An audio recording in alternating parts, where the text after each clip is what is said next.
do realise that I'm the only person standing between you and lunch. So I'll just go through the deck and we'll talk a little bit about this. I won't be able to make a shortened version of it available afterwards. It's not a problem. So I thought the title of the presentation is the Silicon Valley Perspective and the Business of Innovation. A little bit of this has to, I'm going to just sort of run through the history, a little bit of the history of our area in California, and draw a couple of lessons from that as we go forward. My own background is in computer science and electrical engineering. I'm from Ireland, and I moved to the Valley probably about 30 years ago, and I've been involved in a variety of startup ventures there, plus some research projects which have given me all sorts of intriguing insights into as I say, the ecosystem there. And at the moment, I've got a whole lot of various startups and I'm on various boards and things which keep me off the street. And sooner or later, sometime there'll be a payoff and we'll all get rich. So, next slide, please. As you can see from the map, we're Silicon Valley, just to locate us. Area of Northern California around the San Francisco Bay Area, particularly south of San Francisco, running down to San Jose, about 50 miles long, and probably about 30 to 40 miles wide. We're sort of located in between the San Andreas Fault and the Hayward Fault, so it's a little bit of a scary area because of the earthquake possibilities. However, the main risk of living there is not the earthquakes, it's wildfires. We've had several nasty wildfires, and it's one of the penalties you pay for living near really nice forested areas, lots of redwood parks and lots of outdoor activities. That's what the risk is, as I say, particularly with wildfire. At Link 2, we just opened a new headquarters office in San Jose, just a stone's throw from San Jose Airport, and we're looking forward to welcoming clients and partners there. We have been a very distributed company, and in fact, for a lot of us here, we've never met each other in person, though we've been working together for several years. The only way you recognize people is from their face on Zoom. And suddenly you discover that some of the people are a lot taller than you thought they were, or they're a lot shorter than you thought. When I arrived yesterday, one of my colleagues, I was standing at the reception desk, and he walked up behind me and he said, "Dr. John, are you?" And I looked around at one of my colleagues and said, "How the hell did you recognize me from behind? This is a creep."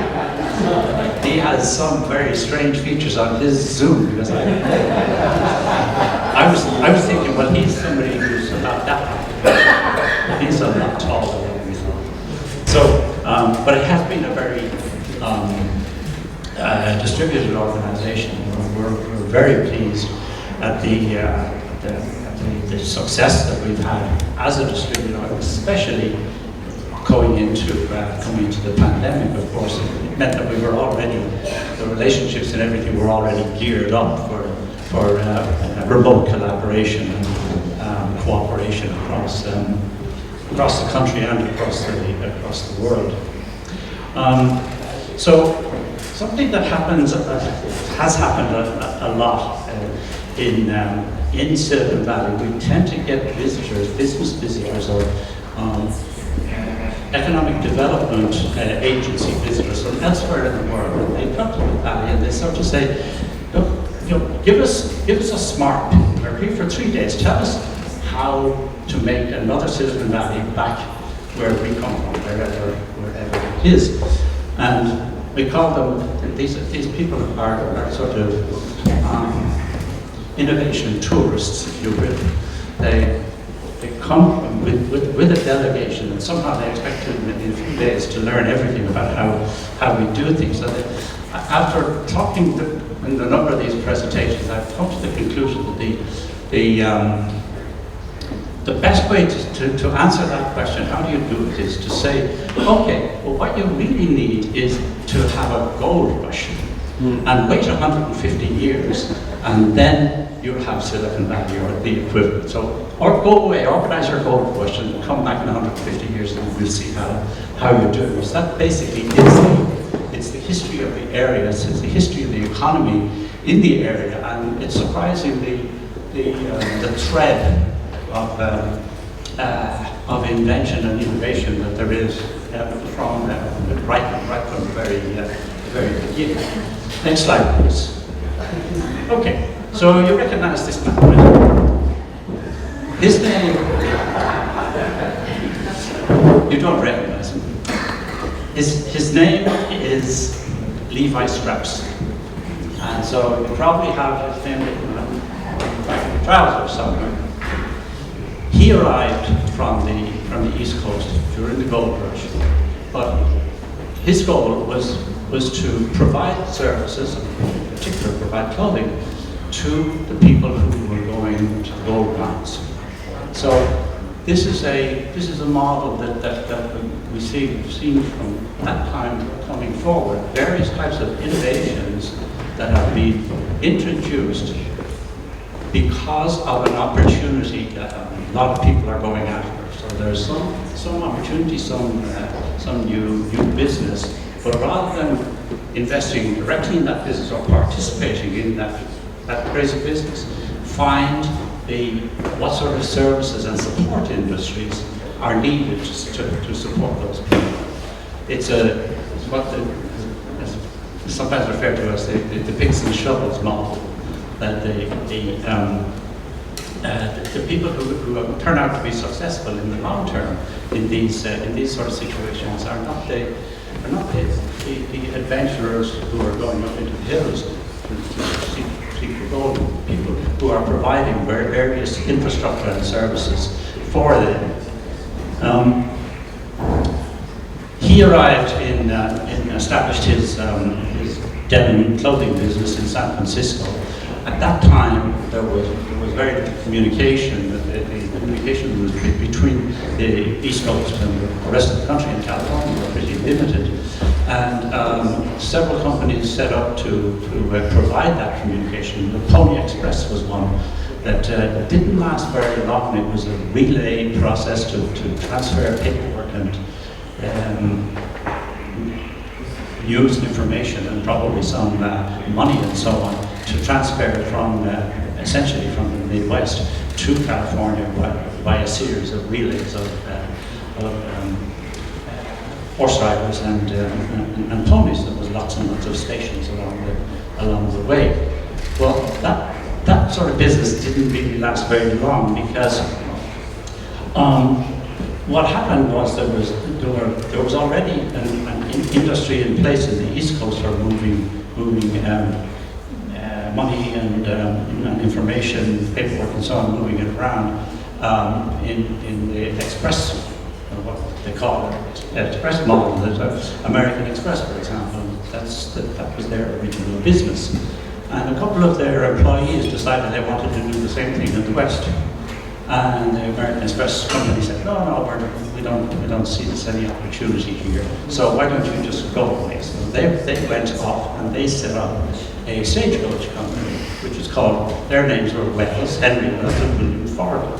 So the Wells Fargo Stage Company basically was enabled the same sort of transfer, not just of money, but also of people. And basically overtook the Pony Express pretty quickly. So this is another piece of the infrastructure that's going on. The economy is starting to build up in California, and the infrastructure falls into place brought into place by those two guys. Another one was Leland Stanford. He was another merchant who set up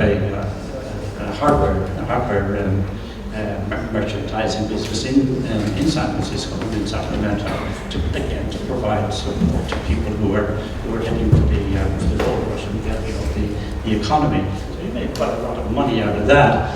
And then he moved on and with a bunch of several other people, he invested in a series of railroads. So he became known as one of the robber barons because they basically controlled railroad infrastructure between California and the East Coast. And he was actually, when they joined up the two lines in Promontory, Utah, he's the one who drove the Golden Spike, made the connection there. So now you're able to run trains running through. And of course, the stagecoach business goes out of business.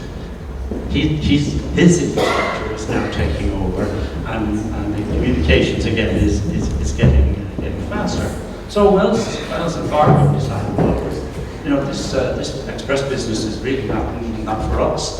They pivoted and formed a bank. Wells Fargo Bank is one of the largest banks in the States, and certainly one of the largest in California.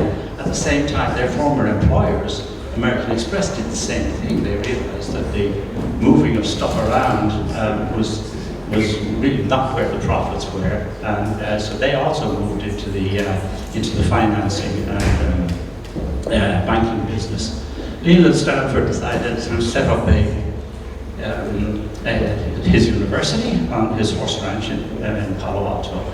It's actually dedicated to his son, who's also called Leland Stanford, who died as a teenager, and he and his wife established the university with this express goal of endowing California with the highest level of education that was feasible. He allegedly had approached at one point. He had approached Harvard University on the East Coast to establish a top-class engineering school. And Harvard said, "Well, no, I think that's a good idea. Go away." So he said, "Okay, don't let me establish an engineering school at your university. I'm going to go back to California and establish my own university," which he did. Stanford is 250 years younger than Harvard, and it has an endowment just about the same size. So it's a very rich university from the endowment point of view, and it was an integrated university. Men and women were admitted from day one into the university. In fact, they had a problem at one point that they thought there was going to be too many women who would apply, and that was going to change the nature of the university. And this is all happening back in before 1900, when you look at the way university education was integrated elsewhere in the country. It took quite a long time. Princeton didn't become co-ed until sometime in the 70s. And similarly with some of the other prestigious universities, it was very much a male-dominated society. We get to that point again in a moment. So fast forward another couple of decades, and the engineering school is doing quite well. And the dean of engineering there is a gentleman called Frederick Terman, and one of his projects, he had several really key projects to it. One was to build up the technology industry infrastructure around the area, using the university land to support the development of technology industries. Two of his students in the class of 1936 were they were both electrical engineering students. One was called William Hewlett, and the other one was David Packard. They graduated. They went off to the East Coast for a couple of years, and then Terman managed to drag them back and say, "No, you need to be back here. You guys have a good opportunity to form a company." So in 1939, they formed their company, Hewlett Packard. And the reason it's called Hewlett Packard is because they flipped a coin as to which name is going to go first. They started in a garage in Palo Alto, and so that's kind of classic Silicon Valley startup idea right there. Their main focus was building electrical instrumentation, laboratory instruments like oscillators and amplifiers and so on. And that was all very fine. The company did well, but one of the things that you spot with them, and it wasn't just them, and some of the other companies around the same time, they were basically a bunch of engineers designing equipment for engineers and selling them to engineers. So that's not a very really expandable business model. There's a limit to the number of engineers who are going to require audio oscillators, even when there's a war going on, which of course at that time there was. So what was missing in this mess was the finances, the sources of investment funding to enable companies to expand, to bring in other types of capabilities, other types of marketing, and different types of management. So one of the people who got attracted into the area, who was a diplomat, and I think he had been a U.S. government minister, Secretary of State, I think, who eventually got attracted to Palo Alto because he had money, and he established the first venture capital company in Palo Alto. So his name was William Henry Draper, and by the time he set up his company, he was quite well on. He was I think he was probably in his late 60s, but he brought in his son as well, and the son also called William Henry Draper. Learned the trade and did quite well and went off and set up his own company. And there were other venture capital companies as well, but the whole deal was to match up and marry the availability of the funding with the engineers, the innovators, and the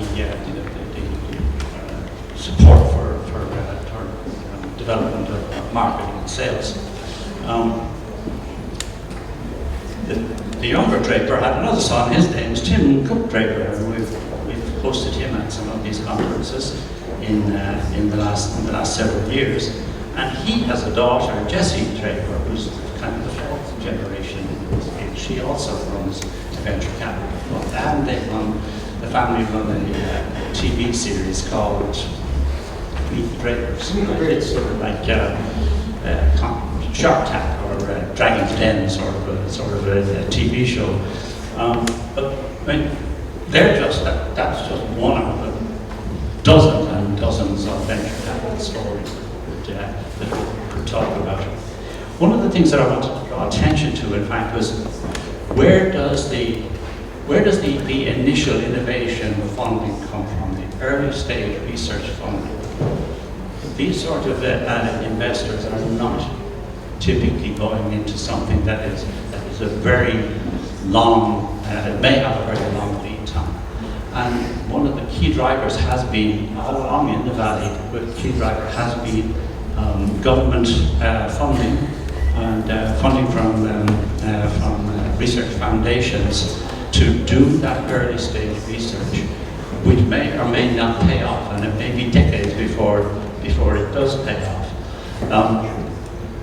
In the 1960s, Doug Engelbart was at the Stanford Research Institute, and he did some demonstrations of a lot of features that we still have today. The computer mouse, for example, the use of hypertext, the integration of user interaction in the file system, a lot of innovative ideas that in fact we don't have even now. Our systems were not as integrated as what he was able to demonstrate back in the 60s. That was also, at that time, there was also the initial communication, data communications networks were falling into place. ARPANET was established, named for the government agency that funded it. And that eventually morphed into what we now call the internet. Other stuff like artificial intelligence and robotics research, all of that was a lot of it funded by the early stage research, funded by government, by taxpayers. Okay, so let's step back in just a moment. There's an economist, or there was an economist called Joseph Schumpeter, who lived in the 50s, 1940s and 50s. And one of his concepts was the idea that innovation comes out of what he called creative destruction. That you have some established order, and that people have ideas to change that order. There's a conflict between those two, and eventually some compromise or some new form comes out of that. It's a classical Hegel philosophy, Marxist philosophy, that there's constant conflicts and innovations coming out of that. This is what I think that's probably the main driver in California has been from the 1960s and 70s, the anti-war movement, hippie movement, lots of ideas coming out of that, lots of spirit of adventure, and a lot of ground-up innovation in the computer space. Things like video games, personal computers, all of those things, they didn't come from large corporations, they came from individuals tinkering in labs.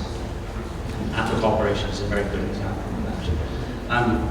We can fast forward that there's lots more stuff that we could talk about. Huh? What's the conclusion? Well, okay. Next slide, please. So the conclusion, zip, bang, bang, bang, bang. Conclusion. Here are the key takeaways.